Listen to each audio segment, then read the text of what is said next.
Hello and welcome to the Warp Shelf. I'm Frank Duran. I'm Deshaun Vasquez. And today we'll be talking about Wonder Woman 1984. And I'm pretty excited because this was a movie that was put off, kept being held off, wasn't going where we wanted it to, it wasn't coming out for a long time. And then they just finally were like, HBO was like, nope, put it out on Christmas Day. Yeah, put it this way. It used to have Joker's release date for a time slot. Yeah. Like that's how long ago we were supposed to get this. This is a movie that's been kind of boiling in WB's pot for a long while. And you know what? I think Deshaun summed it up perfectly in his tweet. So if you follow me on Twitter at MadKaraika, I don't have to say it at the end of the episode.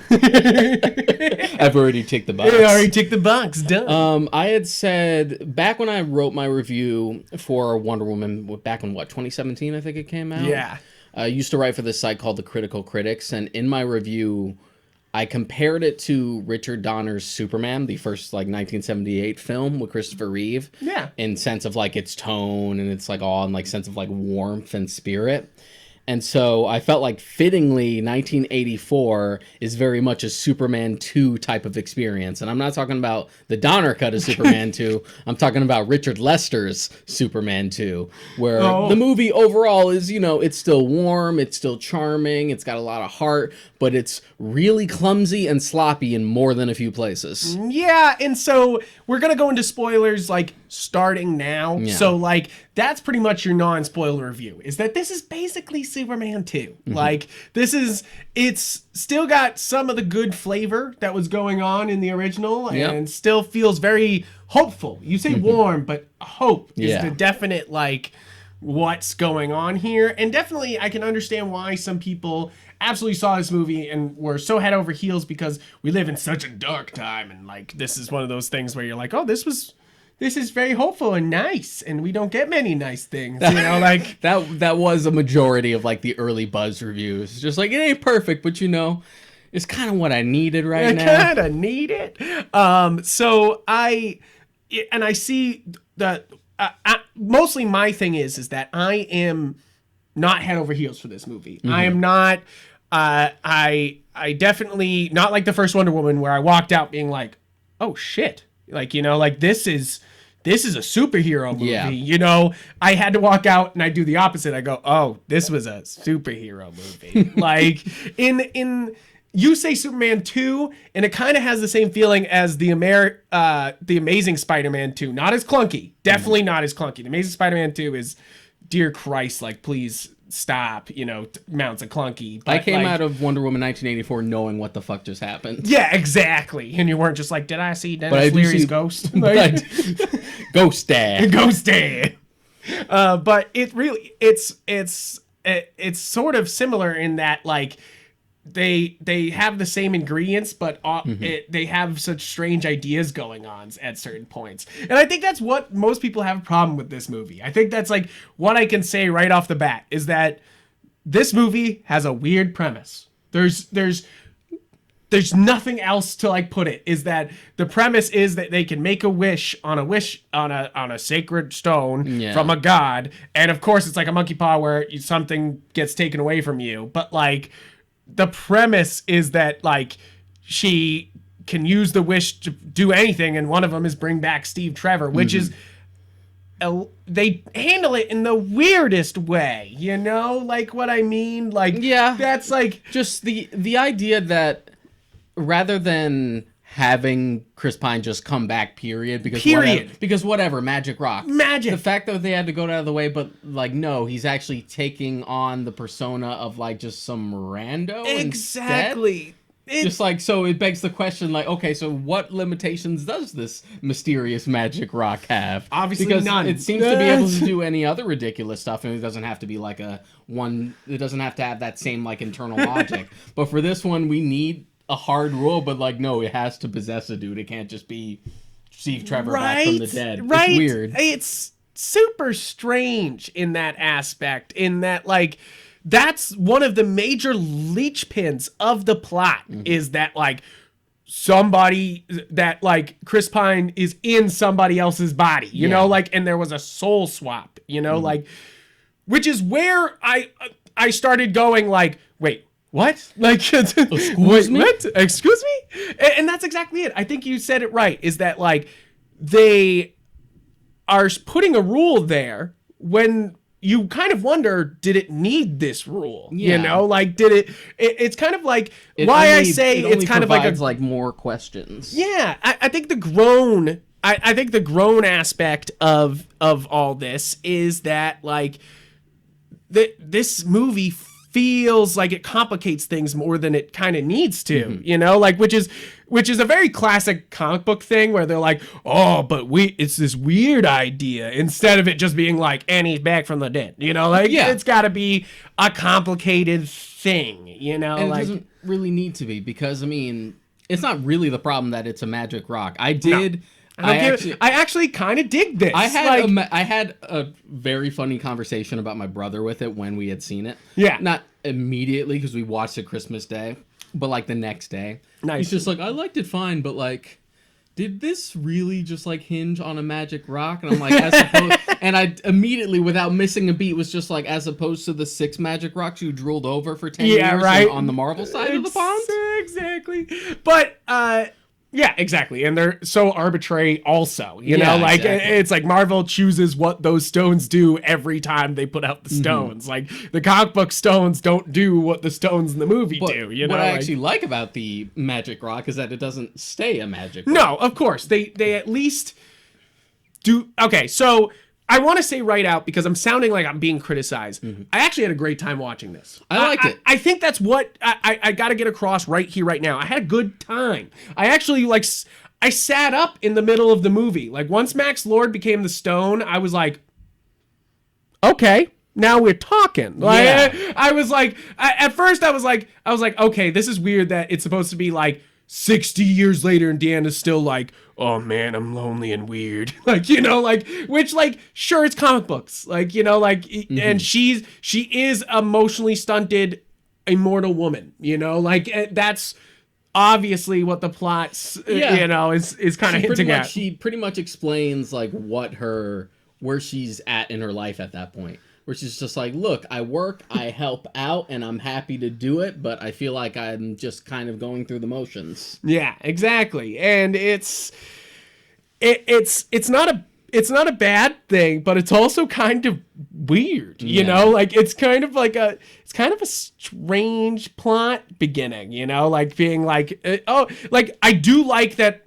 The thing I love about this movie, and I think that's what I think I loved immediately, is its love for the original Wonder Woman show. You know, like, and that's very obvious by the end, and we'll get into that because I have a thing to say about that. But like, it and the original comics, like she works at the Smithsonian. She's like, you know, she works at the museum. Like that's one of her main things. She's in like, DC now. She's in DC, which tends to be a thing with Wonder Woman. Like that becomes like her base of operations. Exactly. This feels very Wonder Woman-y, even almost more than the previous movie. In that, like, we're finally doing Wonder Woman things. You know, like this is Wonder Woman stuff, and I'm not saying the beginning's wasted, because the beginning, I like the mall scene. It feels like the show where it's like stopping small-time thieves with Wonder Woman. But even before that, you get like the little bit with Themyscira first. Yeah, exactly. And I do like that opening,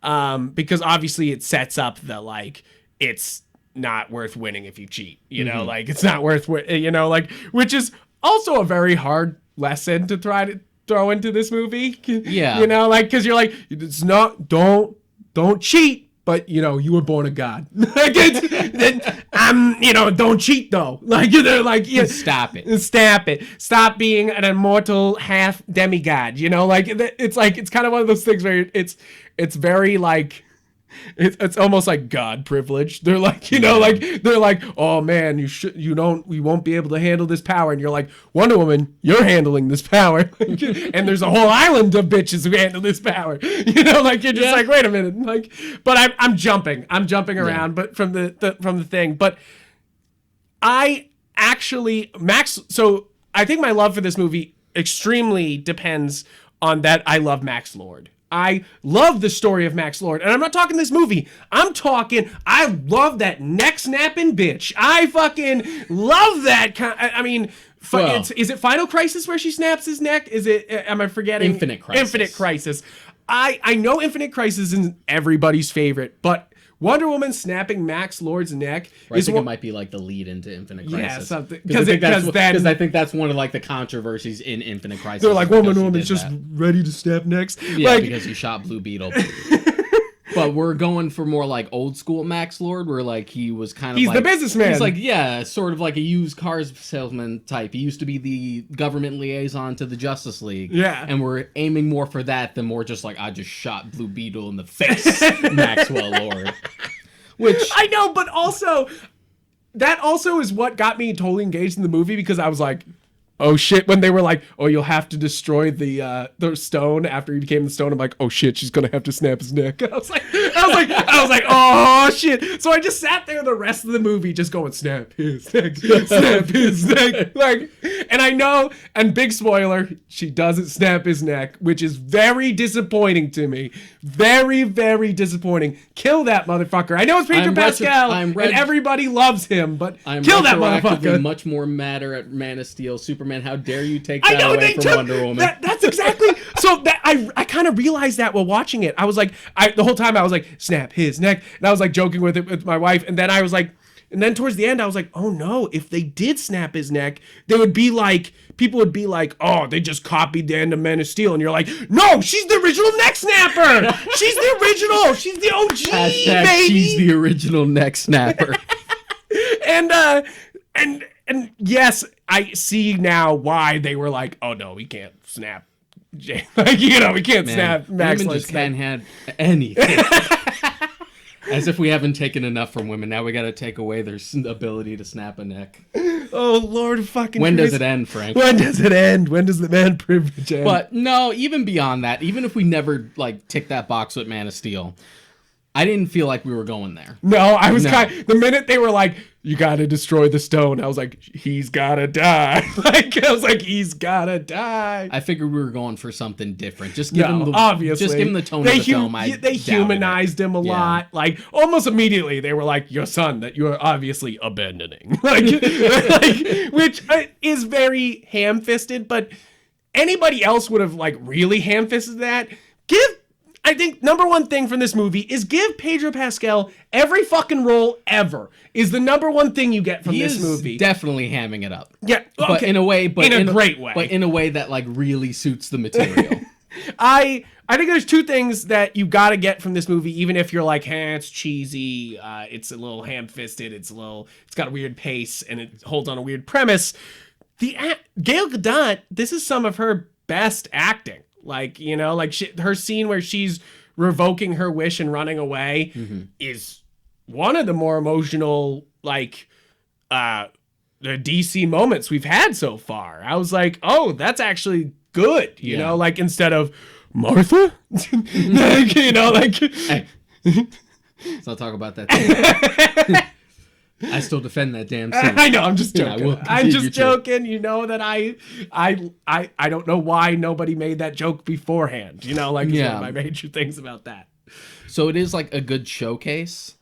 It's just weird where we decide what we decide to actually focus on, because you do cut back between her and Max a lot. Yeah. To sort of make Max his own character and to see like where he's coming from and why he's. But you're also cutting between. And that and Cheetah. So that's why I say it's kind of like Amazing Spider-Man, where it's like they just don't know who to focus on, and you're kind of like, I don't want to spend time with that character. The weird thing about Barbara in this film is that she has like a nice focus and a nice motivation and characterization at the start. And then once we start to really focus on Max, she starts to become really underwritten. Yeah. Or really underplotted, I should say, specifically, as the movie goes on. Yeah. To the point where the Cheetah payoff isn't really worth it. No. And that's what kind of is disappointing here, is that, like, it kind of makes the rest of the build-up not feel like it was worth the time, you know? Like, because you could have spent more time of her not having the the powers and being popular, and we would have realized she loves cheetahs other than seeing a cheetah in the fucking background of one scene, like it was Diana wearing like cheetah high heels, yeah, and like she's cheetah print, yeah, and you're just kind of like, which to be fair is not actually the motivation, the one-to-one. It's really just like a clever like foreshadowing. Foreshadowing. I agree with you. I think this character goes from being like, oh, I kind of like this character, to the minute she has the powers, she goes immediately Nigma, Jamie Foxx in Spider-Man, like, where it just becomes this goofball thing, like, especially her beating up the homeless guy again. I felt like that whole scene ruins part of her character, like, and I know that's like part of the point is she's kind of evil now, corrupted by the power, but at the same time, it's one of those moments where you're kind of like, yeah, but she's still beating up a homeless man, like where it's kind of like, what the fuck? It's sort of like an A to C without the B. Like, we need at least one more thing in between that to really when see she's the already turn. shown she's nice to homeless people, like, and I know that guy was like, oh my God, going to assault her, like, but also it's kind of like, that moment feels like it's supposed to be revenge, but then it just feels weird, like it comes across as like, oh, now she's way overpowered, and yes, she's got to learn it this way, but we could have done something else in between this, like, there wasn't enough like things to like sprinkle it out throughout to like really make that, to really sell that turn. Yeah. It just sort of feels like, well, she's got to make the turn because we got to make the turn. We got to get same thing with the Jamie Foxx character in Amazing Spider-Man. I hate to keep bringing that up, but like they kind of do the same makeup on them too. Literally, like, it's weird that we have this trope so often. What is this trope? I want to talk about that. What is this trope? I don't know. What do we call this? I don't know what you would call it. I guess you could call it the Nigma thing because I feel like it started there. Yeah, where it's like an evil scientist geek you're supposed to like, but turns into a villain. Also sort of like admires the main character in some capacity, but also becomes obsessive and envious and bitter about it. Yeah. It's happened so fucking often now, and literally the only time it's ever been done well is The Incredibles. Yeah. Or even, I'm not going to give praise to Megamind, but Megamind sort of does that character well too. Like but it's like. But the reason Megamind works is because it like changes the framing of that entire thing. Exactly. Yeah. Yeah. Of course. And that's also why Megamind's not as good as Incredibles, because it feels like it's just like another version of that. Yeah, Megamind's its own thing. It's a good movie. It's just a different. It's solid. It's a different beast. Getting off point, but like, it's this weird trope of like that's become so common, like, and it's kind of it's even in Iron Man 3. God damn it. And it's never ever, and they do it to Poison Ivy too in Batman and Robin, where they're like, oh, she's a nerd and now she's sexy and powerful, like, and that's kind of what's going on here. I feel very much the beginning of Batman and Robin when she's like all of a sudden becoming sexy, it's kind of like, you're like, I of course love Kristen Wiig and she's doing a great job, like, and that's true. I think that she does a great job as this character, when she's delivering a good performance for what is a very underplotted like arc. Yeah, which is sad because this is my favorite Wonder Woman villain. I love Cheetah tends to be like the arch nemesis for Wonder Woman, and so we were going to use her eventually. When they finally use her, when they finally like stop doing the stupid. That's the thing, is this movie, it feels like it came out the same time as Spider-Man 2. Not Amazing Spider-Man. I'm talking to like Sam Raimi, like that era of superhero movies where it's like, where you're sort of shy about really going there, so you don't want to go there, so you take like half measures. That's what this whole movie feels like, like where it's like Wonder Woman's in hiding instead of being like Wonder Woman, like, and it's like, oh, but Cheetah's in the print attacking the White House, but is not Cheetah, and you're like, why? We could have pulled this trigger now. I think the like Wonder Woman in hiding thing, I think is really just to keep the continuity consistent. Yeah, of course, because they already were like, we've never heard of you before. And because both BVS and Justice League were just like, you just kind of disappeared after World War II. I know. Which, to be fair, doesn't really work in this because she's like out in the open. Even if you do have like little cutaways for like, I took off my tiara, I destroyed the cameras, destroying all evidence. I'm like, no, I think people would have remembered you. Right? I think people would have remembered. Yeah, people would remember. I know, like they don't even. They would have been like the Max Lord incident, you know, like especially after everyone was on TV. Yeah, you know? after everything that happens. If we had pulled it even further, Richard Donner's Superman just thing, gone and somehow like wiped the slate clean, then that would be one thing. Just like once the wishes were undone, everything that also had happened was undone. But it's just like no, everyone renounces their wish, and I guess everything still kind of happened, even if it was undone, but people still remember it. Yeah, some people remember. Exactly. It's a weird, like, why are we under this pretense? It's, again, more making weird rules. I think Dan Slott was talking about it. They call it mojos, where it's like Spider-Man has maybe too many mojos, where he's got superpowers, he's also super smart, and, you know, like but then, like, when they start to add more mojos, like, oh, he can, like, read minds and stuff like that is where it gets weird, you know, like, and Dan Slott talks about it where it's like too many mojos makes too many rules, and you're kind of like, oh, but they broke that rule, and that takes you out of the whole read, you know, like, especially when we're talking about comic book fans or just any large fandoms in general, where boy do they love to nitpick the rules. Yeah, and that's my problem here is that they're trying to, like, you know, hide Diana to fit that rule, but then they're like making up other weird rules for themselves that, like, just seems to shoot themselves in the foot.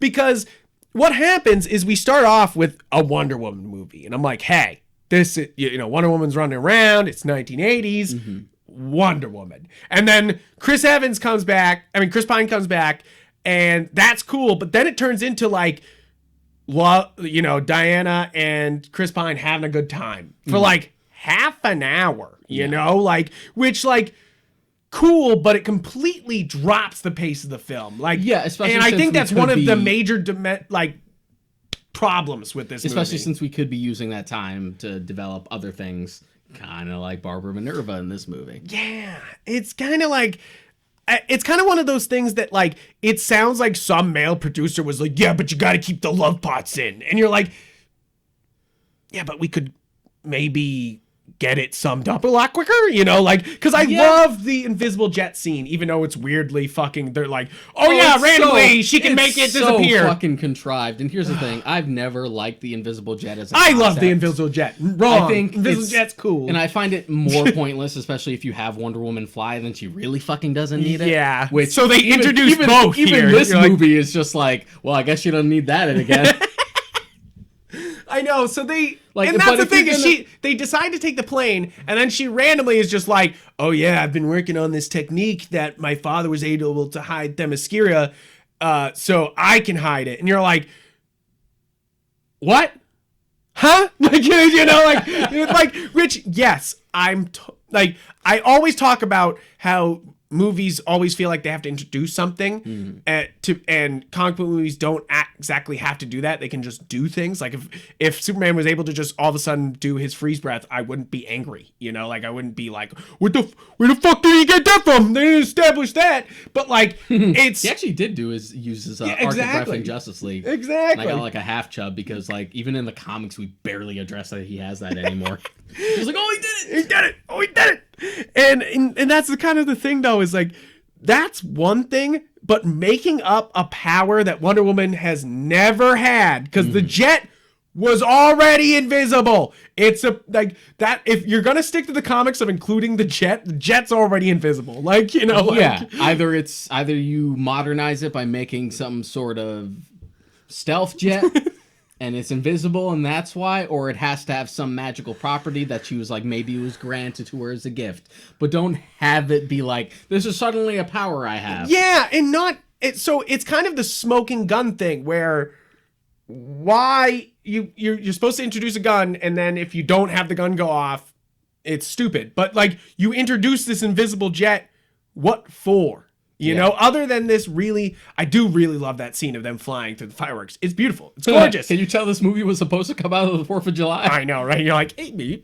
And then they have the Christmas ending, and I'm like, at least they hit one of the dates in this movie. You're Which like, reeks of a reshoot, just given the way it looks. Right? I've seen this movie twice, and I really paid attention to that scene now, because I'm just like, this doesn't really match up. This looks weird. This looks like a late minute addition. Just like, fuck, this is a Christmas movie now.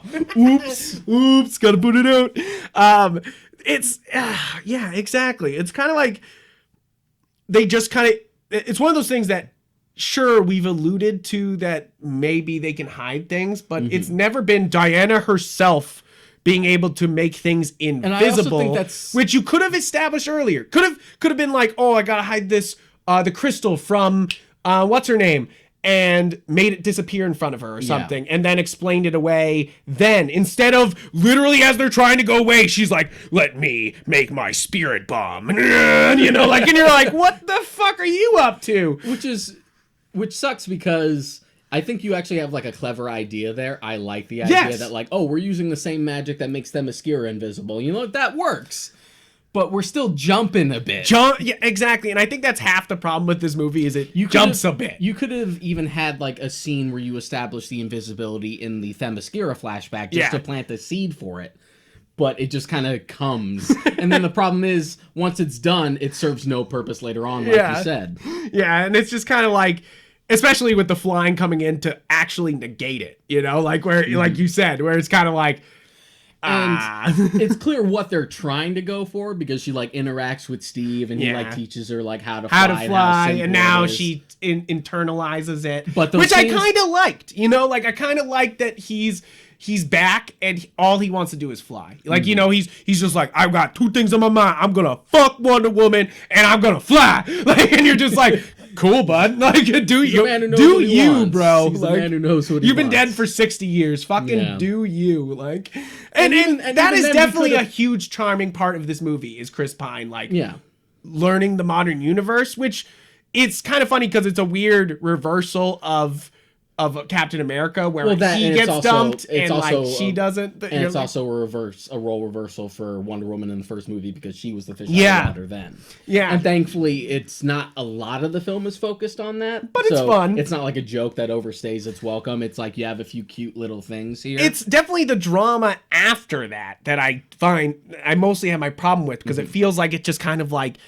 overstays it's welcome. The whole movie escalates way harder than it needs to.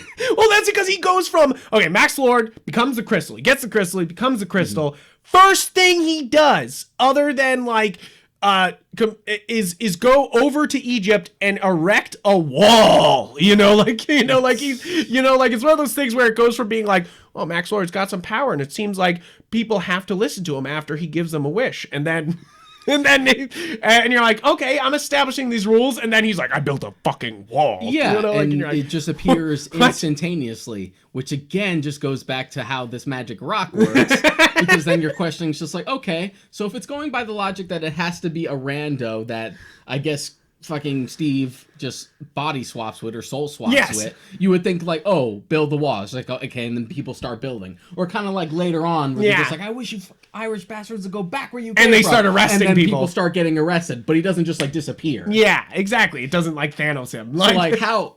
So this magic rock is oddly efficient in some ways and oddly counterintuitive in others. It's really weird. I do like the idea of Max Lord being smart enough that he thinks he has a loophole for the rock because he understands like the monkey paw. Yeah. The monkey's paw where he's just like, okay. He thinks he can beat it out. I won't be able to beat it out because I know what it'll try to take from me in return. So, but if I become the stone and I don't use the wishes, I just grant people's wishes and use what the trade is for my benefit. I'm like, you're like, hey, you're like actually, Max Lord. That's a pretty clever way to get around it. But of course, the cost is like his body. Yeah. And I do like that they kind of like almost fix it at the end. Like he almost like fixes himself with it. And you're like, oh, there we go, Max Lord. But then he's like, my son. Like, and you're just... of course, is very underbaked. Like, like that. So, okay, let's, where were we? We basically, she beats up a homeless man as she's developing her powers. And then immediately after that decides I will simp for Max Lord super hard. And then there's actually one of the coolest scenes in the movie is the attack on the White House, which is not very joyful after literally the real thing that happened the other day. So like you're just like we're recording this like a day after that. So topical, I guess. Topical, but it is the coolest scene. Max Lord comes in, he asks the president what he wants, and of course, you're sitting there going, "Oh, he's not gonna answer the right thing," like. Was it weird that they tried to go for like some nondescript president as opposed to just instead doing of Reagan? Yeah, of course it is. It's like I get that it's a comic book movie, but we do that all the time in comics. Yeah. We just like choose a president, and that's who it is. I mean, like, Dark Knight Returns had the balls to do it while Reagan was still in office. I know, it's just kind of one of those things that you're just like, Jesus, like why not? It's weird. It was really distracting to me because I felt like I remembered that actor who played the president for the longest time, and then I found out exactly where it was from. What? He fucking played Nixon on Doctor Who. I was like, I thought you looked familiar. And that's really, I think, what's wrong with this thing. If this whole movie is, it kind of feels like a half-baked Doctor Who special instead of a true Wonder Woman story. Yeah. Like there's a lot of cool things going on here. I love the ending fight with Cheetah and Wonder Woman in the gold suit. I actually really dig that. That fight's cool. I'm all for finally getting a live action representation of the fucking golden armor from Kingdom Come. Are you kidding me? Hell yeah. And the fact that it's not, unlike in Kingdom Come where it's just like, oh, this is just kind of my war suit. Yeah, my war suit. Here they're just like, oh, this actually has some like fucking backstory that ties back to Themyscira and legend. I'm like, dope. All right. You're like, I'm cool with this. And I like the fight too. It's definitely it's a little underwhelming. It almost gets to Black Panther level of CGI at points. It doesn't hit that. Yeah. But it gets close. Is basically my only argument against this fight, is that it almost feels too CGI at moments. And the look for Cheetah just in general feels like it's about like 2/3 there, but not quite done. Yeah. I think it's good. Even from beyond like a VFX standpoint, just general design. I'm just like, you're almost there, but you could have gone further. This still needs a little work. I agree. I think that it's definitely good. I think it's not like you're looking at it and going, what the fuck am I looking at? Like you definitely know you got Cheetah, but of course that was not established before. So I'm sure audiences who didn't know they were about to get Cheetah are like, what the fuck am I looking at? As well earned as it should be. No, because she just says I want to be an apex predator, and they're like, done. You're a cheetah. And you're just like, that's not an apex predator. All right. I wanted like a Cronenberg-esque, just like some American transformation, like an American werewolf in London, like some body horror shit. That would have been fun. And also, as an aside, this is just a sidebar for like movies in general. Can we stop with this shit that like this woman took her glasses off? She's suddenly hot. Yeah. It's like, look. I mean, I get it. We're not supposed to wear glasses. I get it. I look better without them. But I can't fucking see, guys. Also, that's very super Spider-Man, where she's like, how did I get so ripped, dude? And my glasses don't work anymore. Yeah. I'm totally fine. And you're like, Peter, you should probably get checked out by a doctor. But here's the thing. As someone who actually finds glasses on women attractive, I'm married to one. I get it. It's fucking bullshit. Kristen Wiig. It's fucking bullshit. It's fucking bullshit. It's stupid. Sorry, that might be one of the better lines. Like, we need to just get rid of like this thing. It's all over like anime. It's hilarious. Yeah, it's true. They're like, oh my god, thing. She took off her glasses and she pulled her hair down. She's a completely different person. Yep, exactly. Just like, motherfucker, Kristen Wiig is very attractive. You say anime, but every teenage movie does that. Yeah. Every Disney Channel movie we grew up with does that. And you're just like, fuck you. Like, they're like, nerds can be beautiful too. Remember that. And plus, it's Kristen Wiig. Kristen Wiig's attractive. You ain't gonna try and convince me that she isn't. Yeah, it's kind of like it's exactly like the Jamie Foxx thing, where they tried to make Jamie Foxx look ugly, and you can tell that man's a handsome motherfucker underneath all that. And the same thing happens here with Kristen Wiig, where she comes out and you're like, she's attractive, and then she gets hot later, and you're like, she's still attractive, like yeah. It's at least they didn't go as far as they did with Jamie Foxx, because Jamie Foxx, they gave him like the weird comb over teeth and stuff like that. It's also, I always think it's gonna sound stupid, but I always think of Quentin Tarantino when he complains about the movie It Follows, where he's like, you guys act like you can't fuck that very attractive friend you are with, like, and he's like, I don't understand what's going on here, and that's very much a logic leap in a lot of movies where they're like, they're just like, oh, no, they're unattractive. And you're like, that's a mainstream actor who's paid a lot to look good. Yeah. You can't convince me that they are not good looking, you know? Frank, the hair. Her hair's tied up. It's tied up. It's backwards. It's curly. It's tied up. The glasses. Oh, Might God. as well be a different person. It's a Superman effect. Completely different person. So this is the ending. I like that, but also they build up to this moment where she shocks Cheetah, and you're like, oh, so it shocks Cheetah and almost knocks her out, but it doesn't kill you, the one covered in armor. Wonder Woman, all the fucking metal. That was never a concern to me because, like, whatever, demigod. And to be fair, only Superman has a weakness to electricity. This has well been established. In all the cartoons. Every cartoon. Every cartoon ever. Knows if he gets shocked once, he's out for the whole fucking episode. Yeah. And you're just like, what the fuck? But my thing was, I seriously thought she killed Cheetah for a second. I know, and then she starts breathing, and I'm like, okay. Especially because it's immediately preceded with just like, I'm sorry. Yeah. I'm like, oh, wow, you literally had to put her down. Yeah, exactly. And I was kind of like, okay, so they're going to kill Cheetah, but they're not going to snap Max Lord's necks? Come on, let's fucking snap some motherfucking necks up in this bitch. Well, here's the thing. As unearned for the most part, I think that actual like big swing for the ending is in the climax. Yeah, because it's like it's very like he of course isn't taking care of his child. It's very Disney movie. Well, it's very much it's also like just you like, terrible dad. I also admire the balls of them to go for an ending that doesn't really boil down to just the CGI fight because we already ticked that box with Cheetah.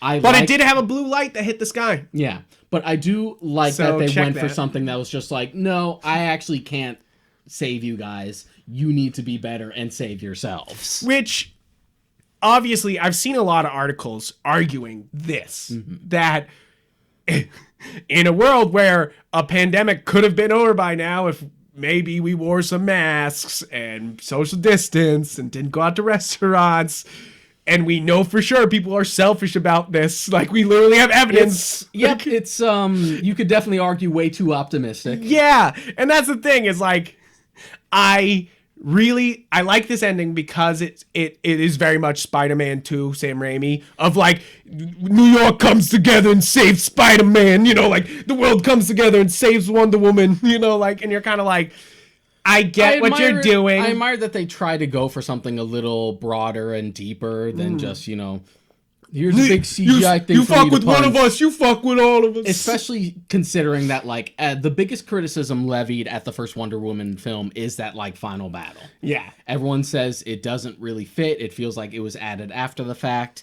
and you felt like you were going for something a lot deeper with the whole message of just, like, maybe it's not about deserve. It's like, it's not as simple as just having one bad guy to blame. But then you sort of undermine your point by having the Ares fight. And then so it was very telling that Patty Jenkins straight up was just like, yeah, that was not my decision. Yeah, that was she's like, the studio being like, you gotta have a fight. You gotta finish it. So it's cool that this film actually went for something similar. Where it's just like, we're not trying to end this all with just like, I'll punch you harder, so I'll win. I win. Yeah, it's true.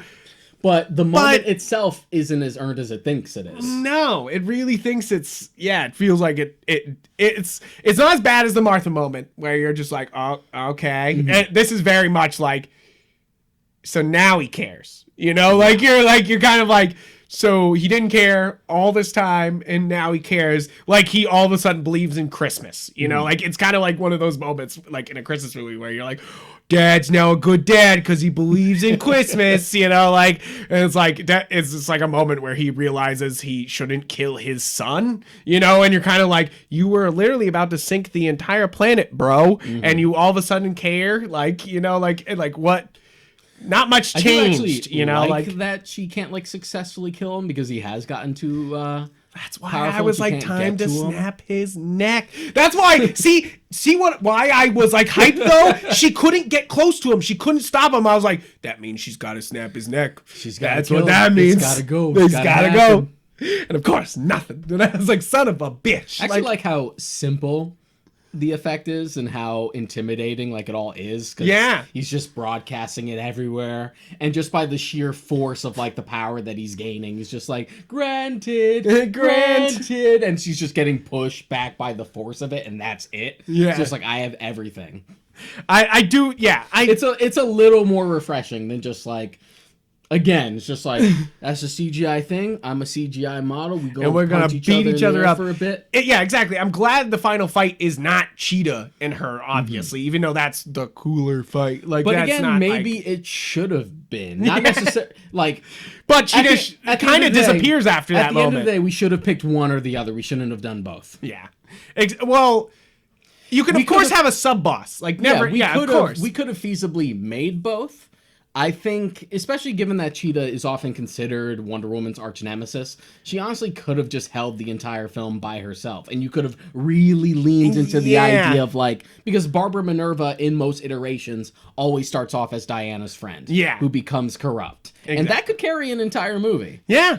Especially given how muddled this movie already is, you can see you're like, okay, we need to find out what we want to focus on. Yeah, and I think that's one of the major problems here is they make it overly complicated for themselves, and then they don't know where to focus. You know, like, and I definitely enjoyed this movie. I'm gonna, say it. It's like it's like a 6 for me. Like it's not fantastic. I'm not telling everybody to go see this movie, but if you're a Wonder Woman fan, you like the first Wonder Woman movie, this ain't too bad. But I still like it. I had a good time. It's entertaining. It's nice. It's good to see a superhero movie again. It's been a little while. Yeah.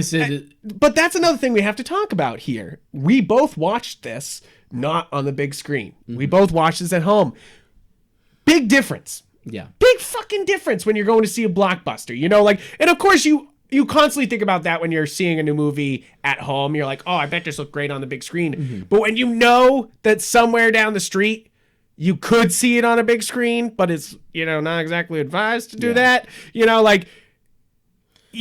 kind of like, oh, there's lots of distractions going on, that I never had before. There's a level of expectation that people, I think, are just starting to notice now that we're pretty much forced to watch this stuff at home. Yeah. Is that you go for spectacle that you would forgive quicker in the theaters because that's what you're there for, as opposed to watching at home. Exactly. And I think that this movie inherently would be better on a big screen. I think that this is big action. Wonder Woman's swinging around like fucking Spider-Man or Castlevania. This whole they really lean into that. It's interesting because if you want to talk about because the continuity between like BVS to Wonder Woman to this is already just like don't think about it. Don't think about it. Yeah, But then she's like, I'll just go to another country and swing around. It's interesting because at the end of the first Wonder Woman film, I actually got the implication that after we destroyed the God Killer sword, even though I know Wonder Woman has a sword in BVS years later, it really seemed like they were hinting at that, like, one of the points was that she doesn't need a weapon like that. Yeah. So in 84, when she's primarily only using whipping around, that pretty much confirmed that theory for me.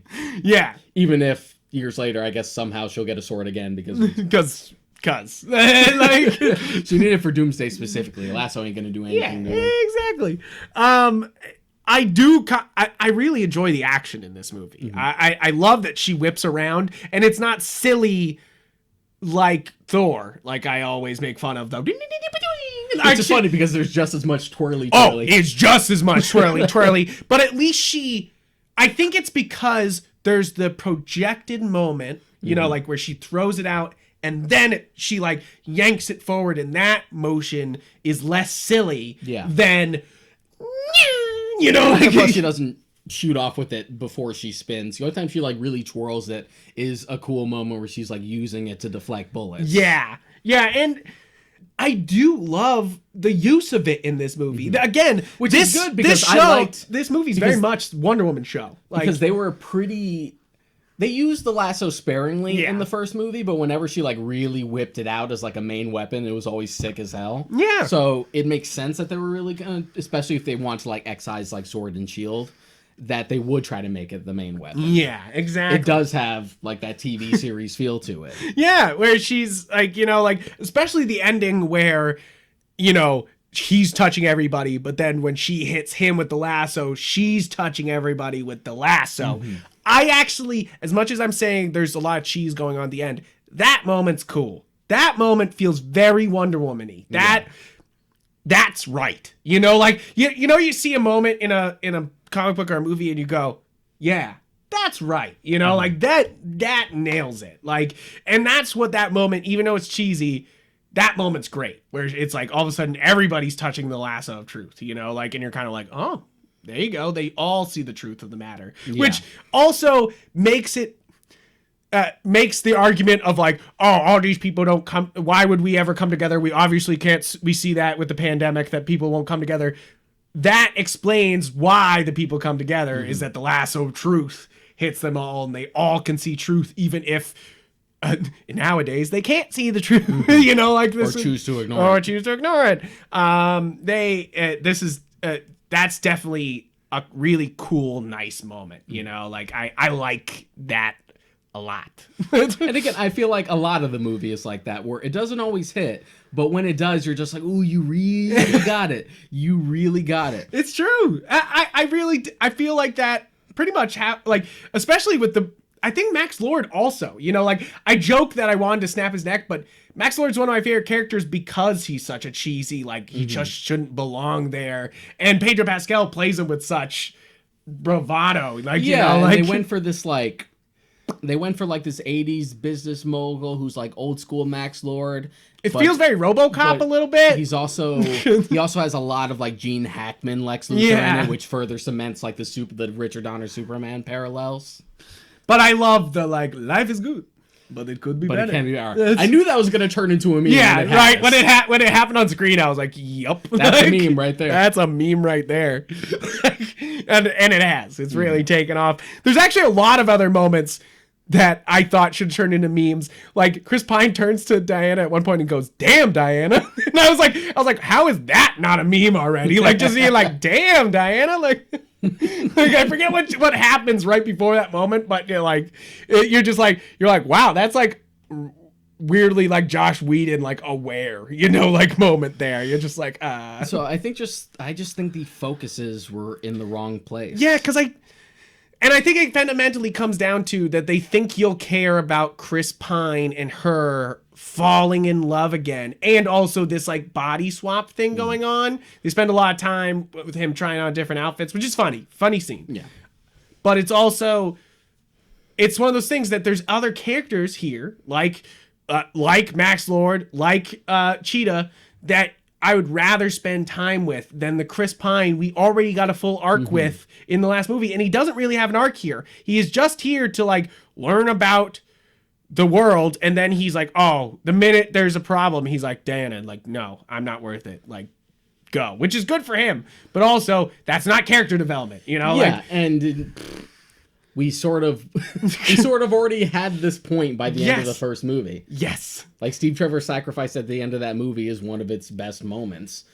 So it's kind of like, okay, so this is over, you know, like that story is over and we shouldn't have touched it at all, you know, like again, I felt like if you excise like Steve Trevor's involvement with this film in general and instead made it more about Diana and Barbara's friendship, and have that be like what's inherently tragic about it, it also would make this more of a feminist movie, you know, like, you know how we talk about is it the Batchelder test? What is the test called? The Bechdel test.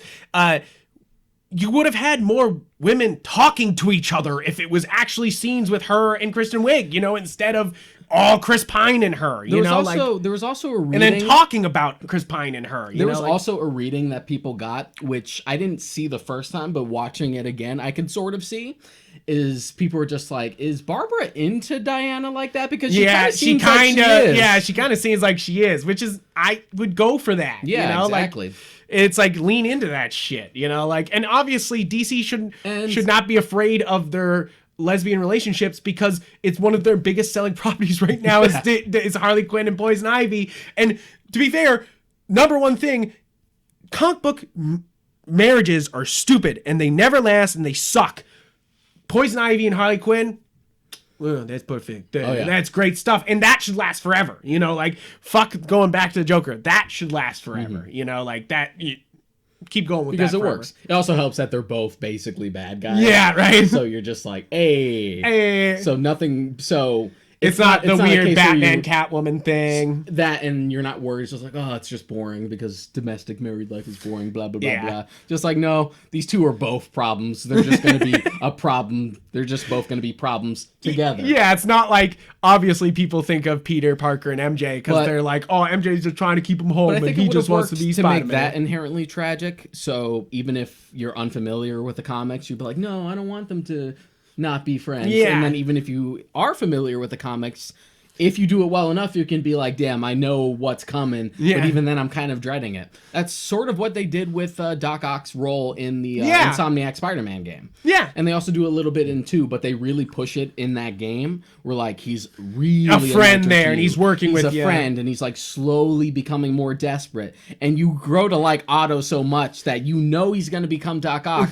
And even though it has to happen, you're sort of dreading it. You're just like, shit, it's very Shakespearean. I actually don't want it. Yeah, it's actually very Shakespearean in that way. And I think that's what a great villain origin story can be, is very, like, dramatic and very Shakespearean. And here, it's just not that, you know, like even in Batman 89 they get that same feeling where it's like even before Joker falls into the vat, it kind of feels inevitable, you know, like you're kind of like, oh man, he's got to go in, you know, like you see the vats and you're like, it's happening, you know, like and that's why you cannot escape your destiny. It's the same thing with Max Lord here. You're kind of like, he's destined to get his neck snapped and then he don't snap that neck, and I'm kind of like, but why? If you're gonna kill a character, Max Lord is the character to kill, because if he's just wandering around the DC universe, that's not a good thing either. You know, like fucking like. Well, at the end of the day, it just seems to, beyond like the wishing stone and him being like a really ambitious businessman, he really is nothing. Yeah, exactly. So if he learns his lesson, and sure, you can do the whole talk no jutsu, just like,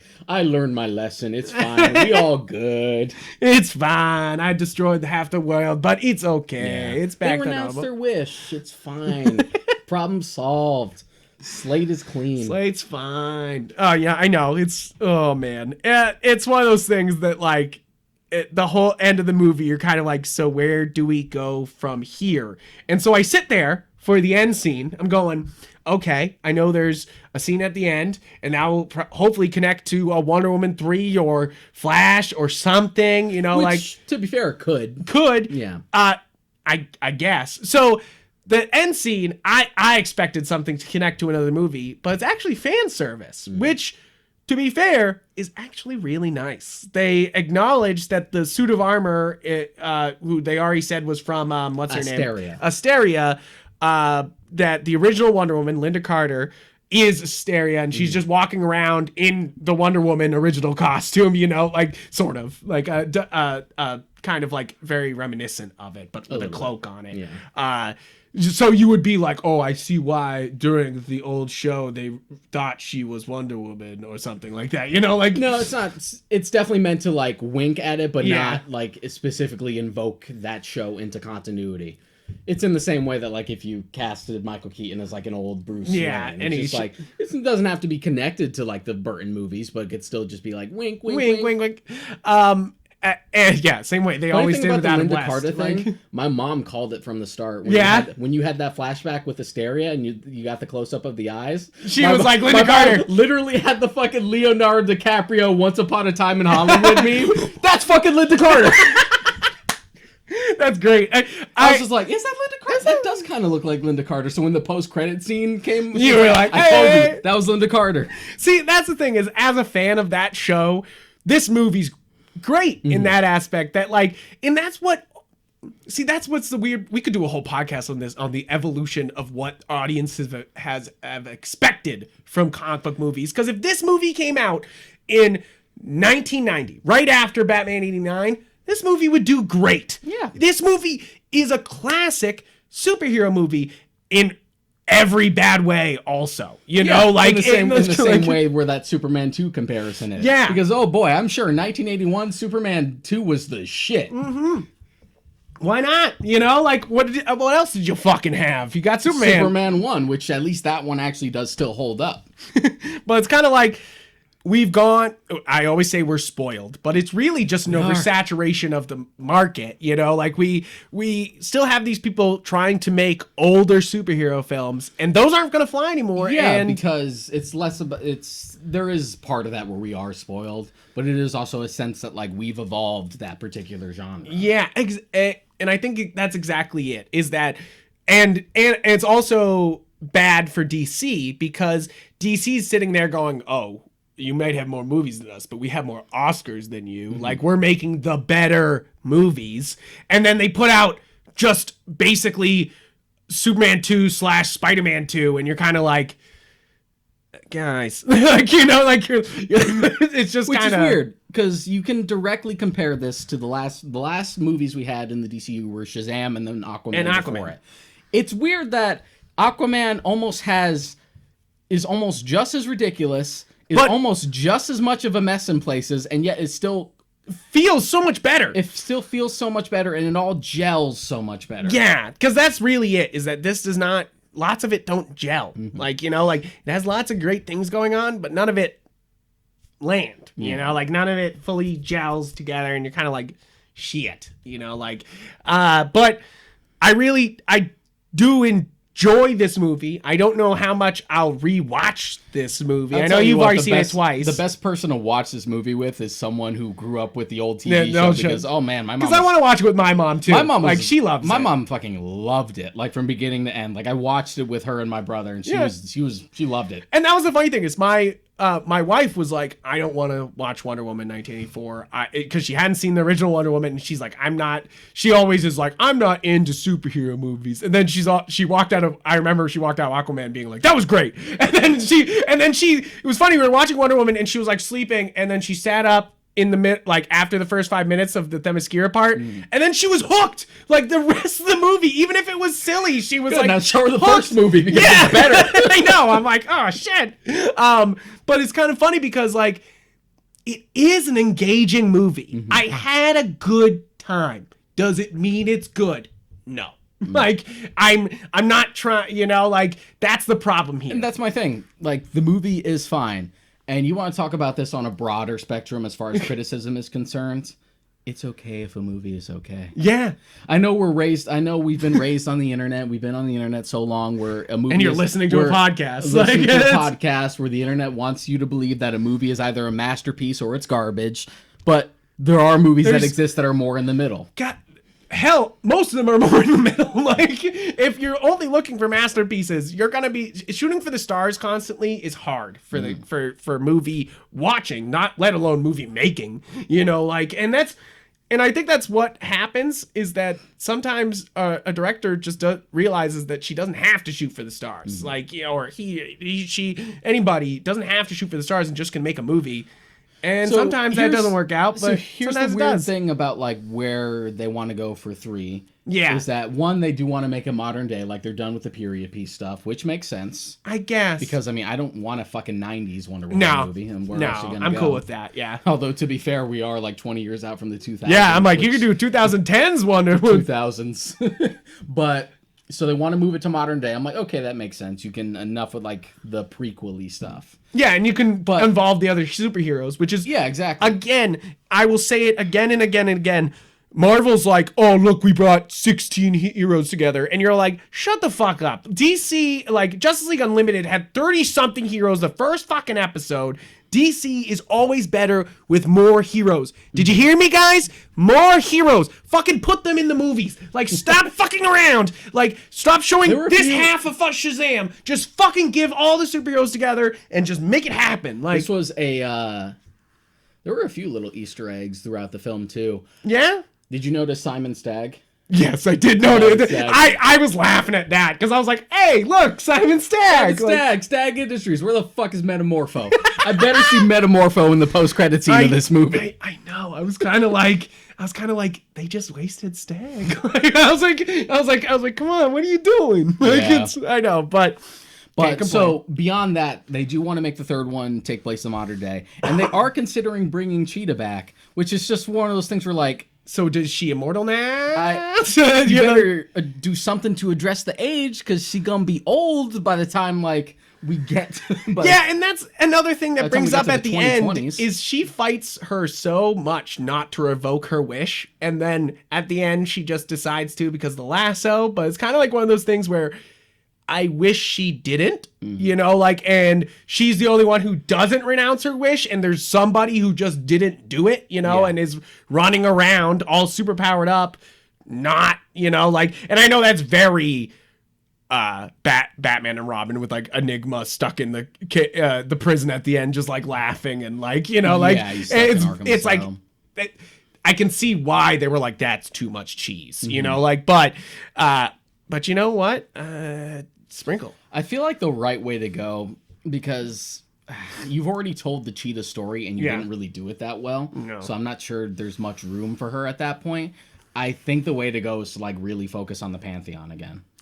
Yeah? Bring out more gods. So that's what I was also confused about here, is that like we're starting with the Greek gods and then they go with a what was this god? They I forget what they explained it as. It was I forgot. It's like an they ancient. They said like, the rock was tied to some god, but I can't remember which one specifically because it doesn't really matter at the end of the day because they don't come in at any point. But it's also kind of one of those things where there's plenty of trickster gods in the Greek. Like, you know, you could have used Pan. You could have used like there's so many Greek characters you could have used as trickster goddesses, you know, that I kind of feel like, why did we like, I guess it's cool that you're like, Diana's confirming there's other gods and she has to deal with those other gods too. But it's kind of one of those things where you're like, yeah, but what about the Greek gods that we established last time, you know, like with Ares? Like, I get now wanting to sort of do that again for the sequel immediately afterwards because we already ticked the box with Ares and you kind of want to mix it up. But I feel like focusing on the Pantheon for a third movie could really benefit, especially since you're doing it from a modern day perspective would be interesting. Yeah, and I mean, obviously you could do you could do a lot of things. Given like the way this iteration of Wonder Woman works, I'm not expecting like a straight up like an adaptation of the Azzarello run. Yeah, no. Though that is one of the, but that is something you could like wish. potentially like cherry pick things from. Yeah, because they do imply that she's a god instead of. Oh yeah, they pretty much confirmed that by the end of the first movie. Yeah, like that she's not just made of clay, you know, like so it's like they are definitely doing Azzarello's start or the New 52 start, you know, like so that's where it's kind of like use that. Please, you know, like. But that first movie, if you don't know, Brian Azzarello's run on Wonder Woman has a little bit of Azzarello. That first movie is mostly like George Perez. This is this is very much the show. The second one is like a little George Perez, but mostly the TV show. Yeah, I would say mostly the TV show. It steps into Grant Morrison territory once or twice, but overall, it is very, very George Perez. I guess the logical progression for the next one would be do a little Gail Simone, little Greg Rucka, little Azzarello. Yeah, give me Rucka. Give me some Rucka. Give me some like wartime Wonder Woman. That's the thing, is like you have these war scenes in Man of Steel and Batman vs Superman where Superman puts himself into war situations. But like that's the point of Diana in this series, you know, like so it's kind of like why we did this 80s thing, but they only went to one war zone and all she does, they go to Egypt, you know, like that's not even one of the 80s fucking like huge problems, you know. And there's also way too much conveniences throughout. Like they never even actually find Maxwell Lord through like deduction or anything. Yeah, they're just driving by and Max happens to drive by, and they're just like, oh, there he is. There we go. We did it. I know. That was one of those moments that I was like.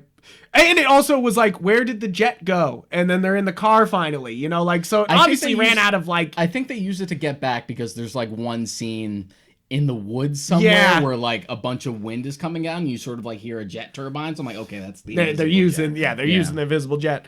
But exactly, there's a lot of like, as we said before, there's character jumps and then there's just plot jumps, you know, like there's just like.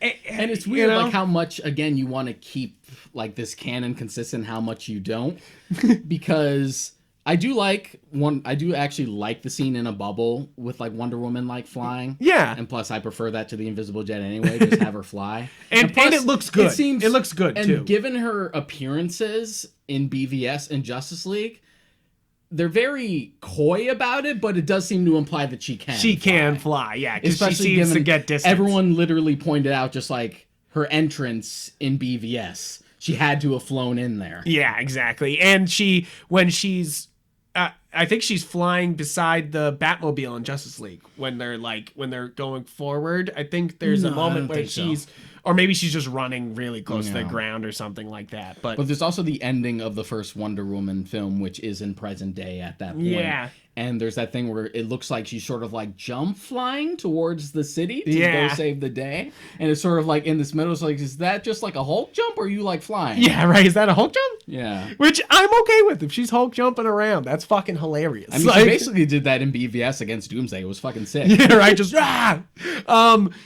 so basically, yeah, I want to see where they go from here, but also I worry we might not get another Wonder Woman movie for a while with this going on, because we have Flash coming up and we have now we have 2 separate Batman stories going on, which I'm okay with. If anybody has to ask, I'm definitely okay with. I think we've talked about on the show, as long as you're putting out a good story, I don't give a fuck the format, guys. I don't give a shit. Look, book, comic book, movie, I don't care. Like, just give me a good story. You want to talk about like the granddaddy of multiverses in comics, then you're talking DC. So if you want to do that for the movies, audiences are more than savvy to it now. Yeah. It's not like one of those things where you would have said 10 years ago, it's like, you have 2 fucking different Batman movies with 2 different like canons. It'll confuse the shit out of people. Yeah. Now, not so much. With Spider-Man rebooting itself every 3 years, I think we can understand when there's fine. 2 fucking Batman movies, you know? Like, especially, it's gonna be Matt Reeves. Batman. Matt Reeves is a fucking god of movie making right now, and he's going to kill it. And plus, in his case, it was just him being like, he had said it early on. He's like, look, I'm making my Batman movie with or without Affleck. Without anybody. Because Affleck was involved originally. Like, he wanted to do the directorial duties. He felt like he was going to overwork himself. So he's like, all right, let's bring someone on board. They brought on Matt Reeves, but then Affleck ran into his own problems, decided to, like, hang it up. So Matt Reeves is just like, I'm still fucking making my Batman movie. And what's interesting is Ben Affleck is signed on as of right now for the Flash movie. So there's going to be Ben Affleck and Michael Keaton in that in Flashpoint. Like, I say Flashpoint because I've obviously was very upset when they did Flashpoint in CW and they did nothing. Fuck that Flashpoint event. Like, I mean, there's plenty of events to hate in that Flash series, but like, that event pissed me off beyond belief because they were like, we're gonna do Flashpoint, and then they're like, there's Tom Felton. Done. And you're just like, what? It's just getting to this point where I don't know what, because here's the thing, I like Flashpoint as a storyline, but you guys really fucking lean on it as like the new Crisis on Infinite Earths. It's true. It's true. They're like, we used to love killing Supergirl, but now we want Thomas Wayne. We love Barry Allen putting his dick in the timeline. That is our favorite thing. It's our favorite thing when he fucks around. Like, and you know what? I'm okay with that. Like, I'm okay with Flashpoint being a big event. I'm okay. You just have to do it. You just have to lean into that you are opening up this weird moment in time, you know, like, and going somewhere else, you know, like, if you don't, then it's just stupid. And again, like, if we're going multiverse shenanigans, we should visit a different universe and not just have it be focused on Batman. Yeah. But if you're going to have 2 Batman, why not add 3? Yeah, right? Because... Come on, go for it. Because I'm assuming Keaton is more going to be like, I'm an older version of the 89 Batman. Yeah. And I'll incorporate elements from other versions of older Bruce Wayne. And then you have Affleck with DCEU. If you want to do Flashpoint... You know, we established that Jeffrey Dean Morgan is the canon Thomas Wayne in the DCEU. Right. I would love and I know Jeffrey Dean Morgan as Flashpoint. Zack Batman. Snyder said it before. He's like, I wanted that. That would be so dope. And yeah, exactly. It's interesting though because they bring Michael Keaton in and they got rid of Cyborg and they're still trying to do Flashpoint, which obviously, you know, like, you don't need Cyborg for Flashpoint, really but it is a sad situation that, like, Ray Fisher was like, hey, they were bad to us on the set of Justice League, and then WB was like, bye, Felicia, instead of being like, oh, maybe you're right. Like, they were like, nah, okay, you're gone. Nothing like, personal, kid, it's just business. Yeah, and, like, I understand that, but it's also kind of one of those things where you guys are like, couldn't we have looked into that Josh Whedon was an asshole? I mean, Like, I reserve judgment on the whole situation because there's literally nothing there's to no go on other than hearsay. Yeah, So, I agree. There's no video footage. There's no nothing other than people being like, there's not even any descriptions other than fucking vague, like, he yelled at us, or he made fun of Zack Snyder's edition. Treatment. It's just like, can you give me a little more details? Like, this tells me nothing. Yeah. That could range anywhere on a large spectrum. Yeah. But again, yeah, exactly. We're not fucking judging anybody here. Yeah. Is exactly it. It's just kind of sad. It's just kind of a sad situation because you're like, that's not what he wanted in that situation. Like, like you're just like, fuck. And I want more Cyborg. He was good. Like he's definitely one of the better parts of Justice League. I'm interested to see like how much he's because I know they said like a lot of his role is like greatly reduced with like the version we got, and just even given what little new stuff we've gotten with like the trailer for the Snyder cut, it's a lot more. I'm interested to see like how that characterization and like what his subplot changes into. Yeah, and I think that's one of the things with watching this movie is I want to see Justice League, Zack Snyder's Justice League, almost more now.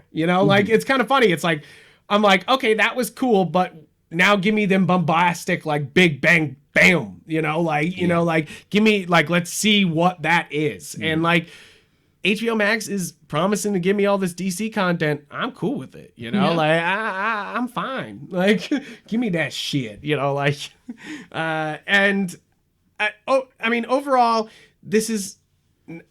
it's kind of a disappointing entry in the DC canon. Like if we're again, you don't want a bad DC movie, which is a shame because like the first Wonder Woman is still my favorite of these movies. Yeah, like I know a lot of people like lean pretty heavily towards like Shazam and like Aquaman, but I am all like I love that first Wonder Woman film. It's great, and this is fine.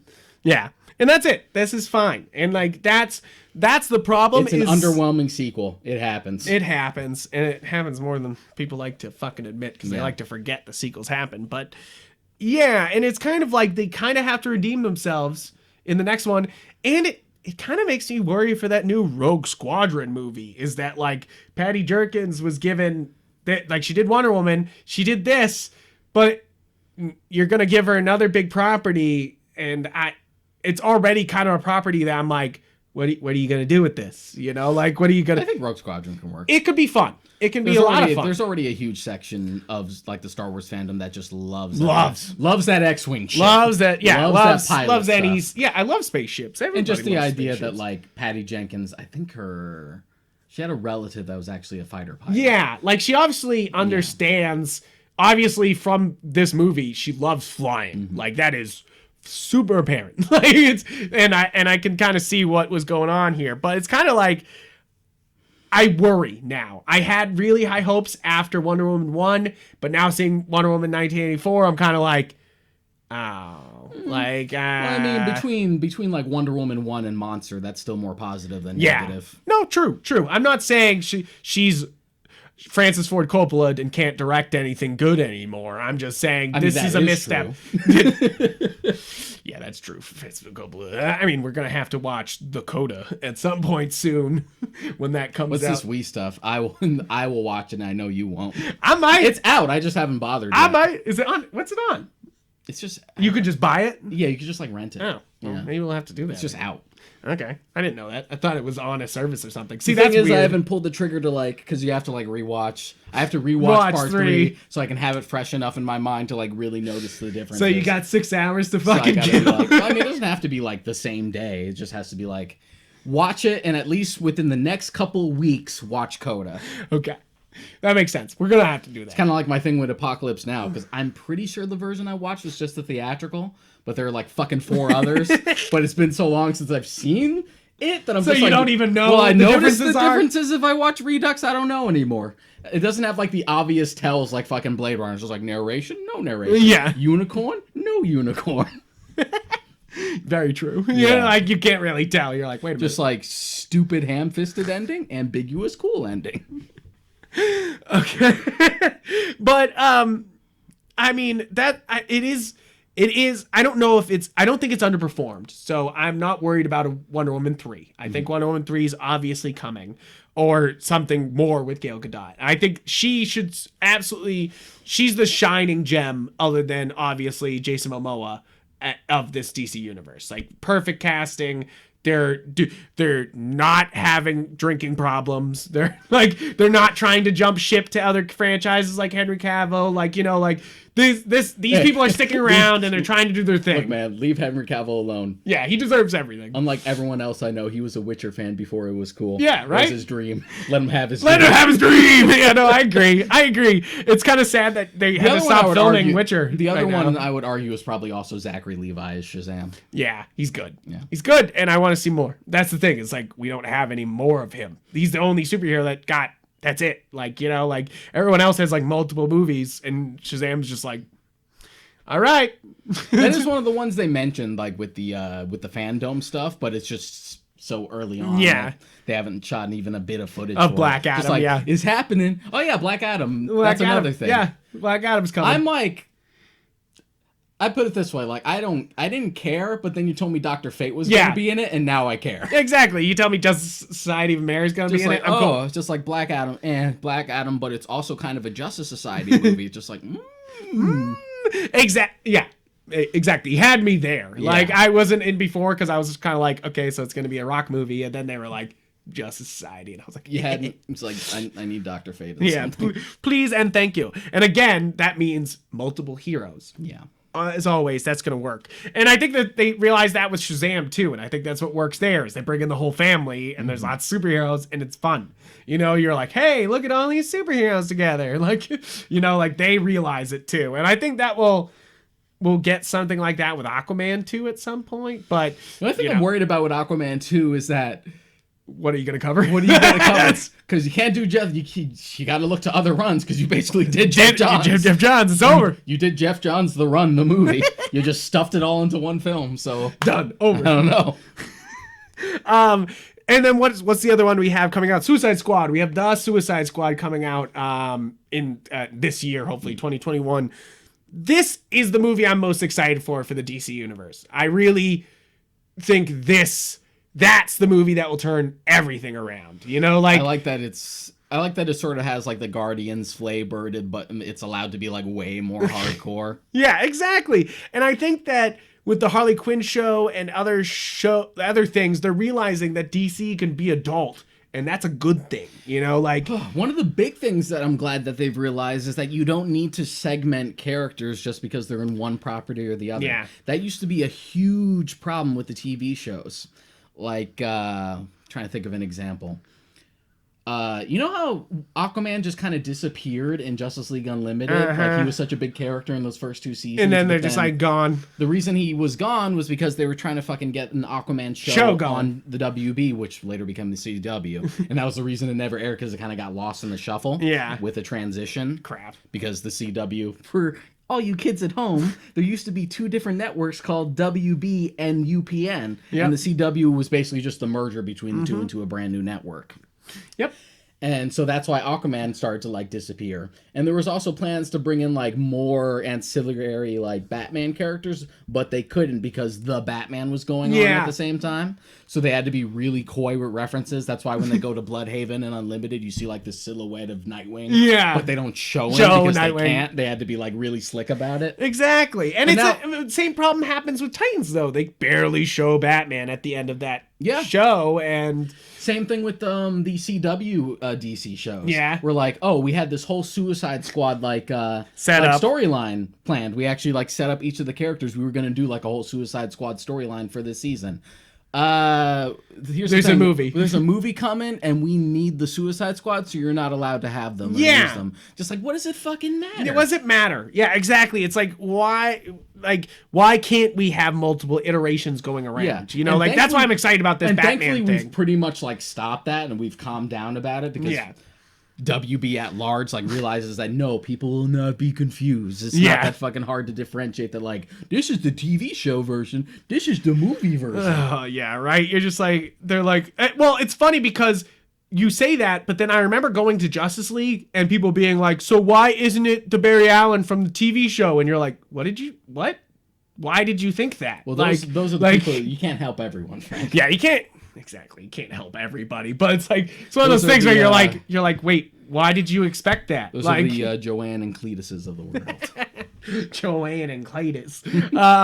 But yeah, this makes me worried, but there's more hope on the horizon, is basically it. Like, this was fun, but it makes me worried for, like, because anytime a DC movie doesn't perform super well, like the Joker did, or, you know, like, it is that the producers step in and start doing things to the next movie, you know? Like, and I mean, it might be positive in the way the Flash movie, it seems like it, because they were like, well, we're going to hire Michael Keaton now, you know, like, because that seemed to please everybody that Linda Carter was in that last one, you know, like, so maybe, you know, that's what they're going to do, you know, like, I mean, I guess, but who knows? I guess we'll just see how this all plays out. Yeah, exactly. I have hope for the future of the DC films. I almost have more hope than the Marvel movies, you know, like, because right now, what we got? Fucking Black Widow and all the TV shows, which, great, but also that's not the future of the MCU, you know, like, which I know they're going to try to Kang the Conqueror, but, like, I think they'll learn quickly that the Marvel universe doesn't have that many good universe destroying villains, you know? Yeah, like, you ticked a huge box with Thanos. As far as just superficial scale is concerned, your next step is Galactus. Yeah. I think if you make Kang interesting and give him some, like, nuance, he can be... I'm totally cool with He the can actor work. they chose as Kang. He's great in Lovecraft Country. So, yeah, like, the guy's good. I'm not worried about Kane being a bad villain. I'm more worried about where do they go. It also makes sense like, that they're going for Kang, because it's literally just like, oh, you introduced time travel, so now you're going to fuck yourself over. Yeah, exactly. And it's kind of... So at least it feels like a natural Yeah, it feels like a thing, natural progression. natural next step. But it's kind of one of those things where DC always feels like they can get another big super, you know, like, other than when you hit Anti-Monitor, but then they were like Anti-Monitors, you know, like, and, you know, like, and that's where the CW shows also go wrong, where they're like, we're going to jump to Anti-Monitors, and you're just like, you know, like, you're like, I get what you're trying to do. You're trying to do Crisis, but yeah, I see what you mean. But that's also why Endgame sort of worked. It's just like, if this is where you want to jump off, you can jump off. Yeah, you can stop. Yeah. Exactly. It's funny because I have a lot of hope for the shows. I'm excited for WandaVision. WandaVision is the most interesting to me right now. Yeah. That seems to be like really going for something. Yeah. Falcon Winter Soldier looks all right. I worry it will. We were talking about like not fully going for it. I worry that show's just like not gonna fully. My go worry for is it. that it'll feel like a cheap, procedural, like or with superheroes. less like that, and more just like it'll feel like a cheap version of Winter Soldier. Yeah, where it's just like, oh, spy stuff, but It's just like, oh, but 30 minutes. it can't have it doesn't have like the budget or like the scale to really feel like Captain America 2, where it's like grand and big. yeah, and I mean, I hope that Disney's learning lessons from Mando, you know, like where they're like, hey, we can do very serious, artful pushes forwards. What do you mean they haven't learned lessons from Mando? Why do you think Obi-Wan's a series now? I know, right? They're like, instead of a movie, Just they're like, no one liked Solo, everyone liked Mando.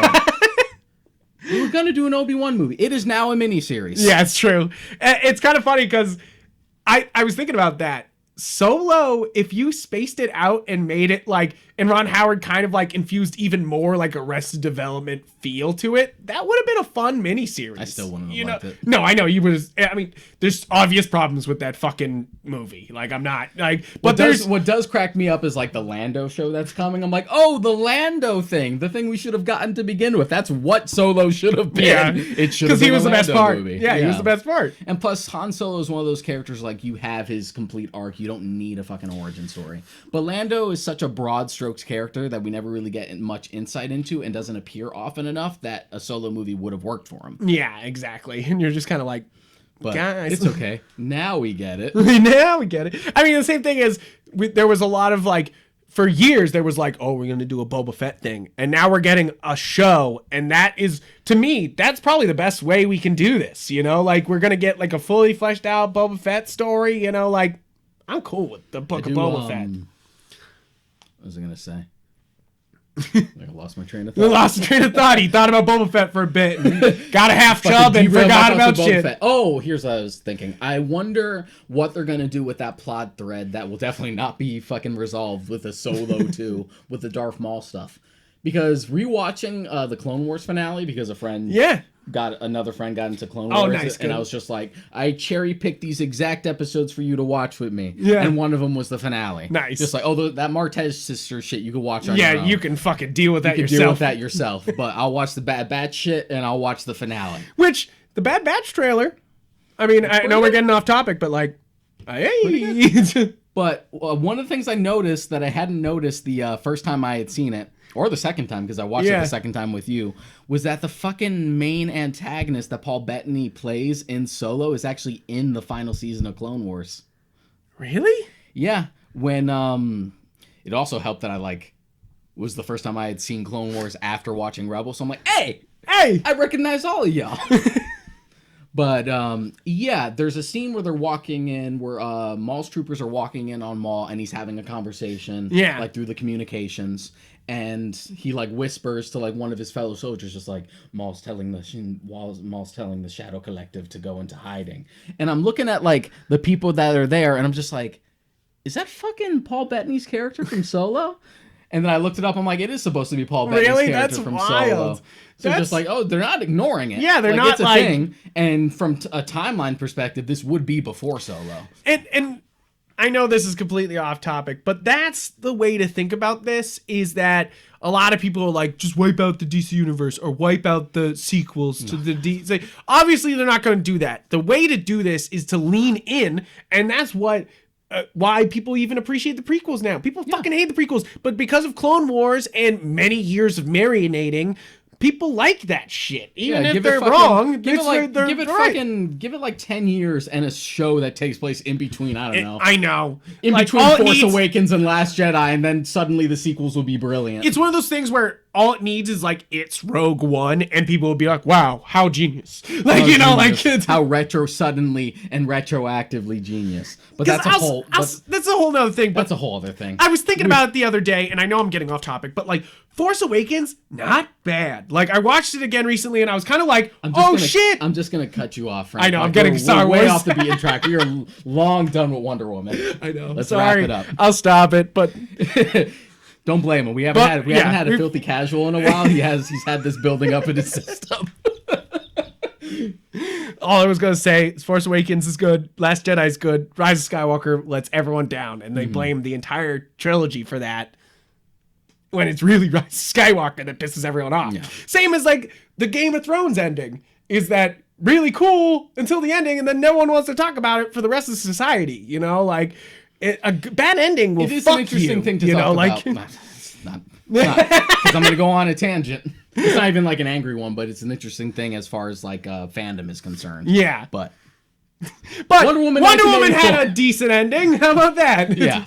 But I will say that I did like the Linda Carter ending scene, but I was upset that there wasn't like a second one that was pertaining to something, you know, like as much as it's cool that they're acknowledging that Linda Carter's part of the DC universe now, it's kind of one of those things where you're like, yeah, but I want to see something new. That's assuming Linda Carter isn't tied to what we will be doing in the third one. True. Because it begs the question, like, okay, if Asteria was the god that like protected us as we escaped to like Themyscira and left the world of man, then what has she been doing this entire time? Yeah, right. What's she been protecting? And what is she doing in the mortal world? Yeah, true. Why is she doing walking around? And why is she in DC specifically? Is she looking for Diana? Yeah, right? Yeah, exactly. So it could lead to something, but I almost have this feeling where it's kind of like, it's the Shazam ending where you're like, so is this just for the laugh of this? I think it's less. Is this part of something? I think it's less for the laugh, like it is for Shazam. I think this could potentially lead to somewhere. I agree. I worry because Linda Carter's older. I worry that we could lose her in the middle of trying to film something, same as we lost Carrie Fisher, you know, like that's just sad when you try to build a fucking franchise around something and then they pass away. That's endlessly frustrating. Especially when you ironically leave that one character alive. Yeah, you're like, crap. You can't control these things. Yeah, right. You're like, crap. yeah, I mean, go watch. Basically, it's upsetting that I didn't get to see this in theaters because I think I would have had a better time. But it's on HBO. Everybody can watch it if you got HBO Max. Go watch it. It's going to be an interesting discussion to bring up when fucking Godzilla vs. Kong finally comes out within the next 5 years. I know. And that's going to upset me because I saw the last one in IMAX and like the place shook as Godzilla fucking wrecked Boston. And you're going to tell me that I have to sit in my living room while my Roomba goes off at 8 o'clock, you know, like, and I have to like kind of be like, ah, crap, I got to pause this movie. So, you know, like, oh, I got to go grab popcorn. You know, you get completely distracted. Spectacle, and I'll enjoy it either way. I mean, I didn't see fucking Shin Godzilla in theaters, but I was still just like, this is crazy. Yeah, right.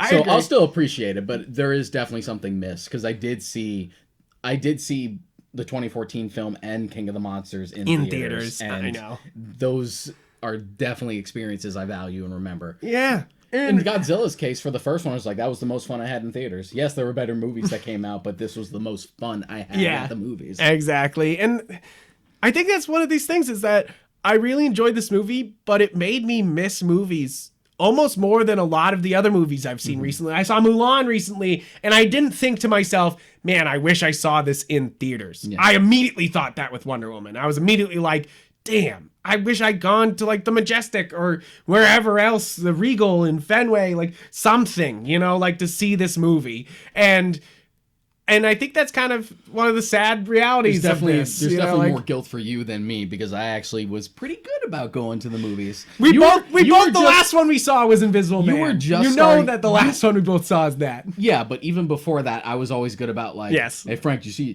didn't fucking see Infinity War. I'll put it that way. That's true. You went to go see Solo instead.